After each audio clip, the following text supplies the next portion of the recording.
situación non é decir, como dicen os políticos que gobernan Santiago, que somos uns extremistas, que nós somos os ricos do barrio de Santiago, que somos, bueno, que nós que non temos problema ningún, que todo vai ben, que Santiago non ten delincuencia. Pero vamos a ver, señores, as cifras están aí. O ano pasado houve máis de 6.000 denuncias. Este ano eu estuve fai agora 15 días na comisaría de policía e había máis de 2.000 denuncias. Estamos falando de xaneiro a febreiro. Cos medios que temos, cos impostos que pagamos,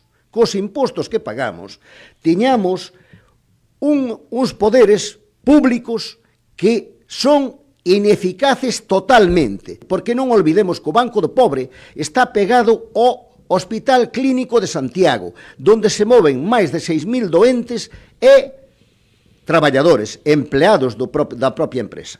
Entonces, aparte, temos o CIMOS, que están ao lado do CIMOS. Detrás do CIMOS estánse inyectando, aparecen as jeringuillas.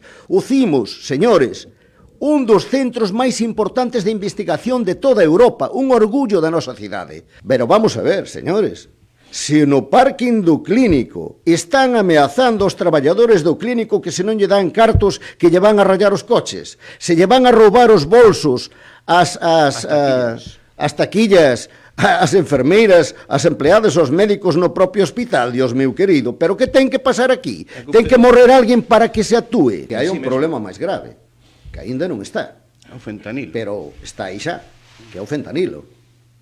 Que vai entrar o fentanilo. Xa temos información que vai haber, nos próximos meses vai haber venta de fentanilo.